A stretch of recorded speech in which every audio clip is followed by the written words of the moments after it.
দোলের দিন বছরের প্রথম চন্দ্রগ্রহণ। ভারত থেকেই দেখা যাবে এই চন্দ্রগ্রহণ। আদৌ কি দোল খেলা যাবে? কখন শুরু আর কখন শেষ? 14ই মার্চ দোলের দিন বছরের প্রথম চন্দ্রগ্রহণ। তবে ভারত থেকে এই গ্রহণ দেখা যাবে না। হ্যাঁ, ঠিকই শুনেছেন, বিদেশের আকাশ থেকেই এই গ্রহণ চাক্ষুষ করা যাবে। এই গ্রহণ ভারতের কোনো জায়গা থেকে দেখতে পাওয়া যাবে না, তাই চন্দ্রগ্রহণের সূতককাল ভারতে মান্যতা হবে না। চন্দ্রগ্রহণের জ্যোতিষ, বৈদিক এবং বৈজ্ঞানিক গুরুত্ব অসীম।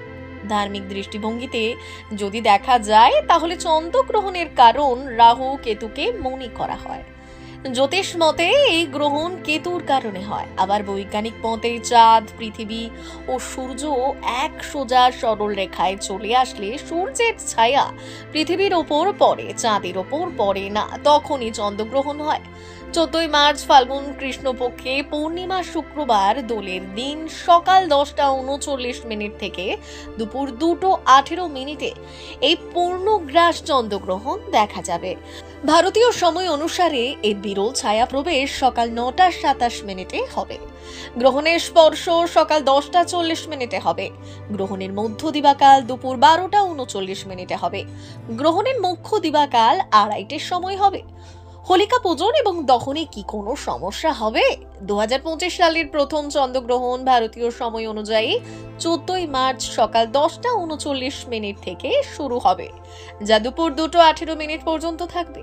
সূতকের কথা বললে এই চন্দ্রগ্রহণ শুরু হওয়া 6 ঘন্টা আগে থেকেই শুরু হবে এবং সেই সাথেই শেষও হবে। যেহেতু এর একদিন আগে হোলিকা পূজন এবং দহন হয়ে যাবে, তাই এই শুভ কাজগুলিতে গ্রহণের কোনো প্রভাব পড়বে না। দোলে চন্দ্রগ্রহণের কতটা প্রভাব পড়বে? যেহেতু এই চন্দ্রগ্রহণ ভারতে দেখা যাবে না, তাই এই গ্রহণে কোনো বাধা ছাড়াই হোলি উৎসব উদযাপন করা যাবে। আপনি চাইলে এই গ্রহণকালে মন্ত্র জপ করতে পারেন। আপনি ধ্যান এবং দান করে আপনার সমস্যাগুলি কাটিয়ে উঠতে পারেন।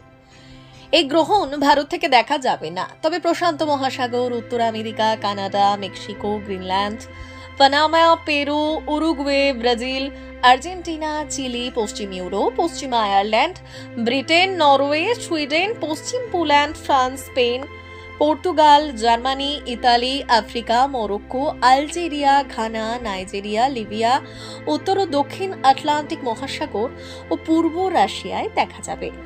চন্দ্রগ্রহণ কি?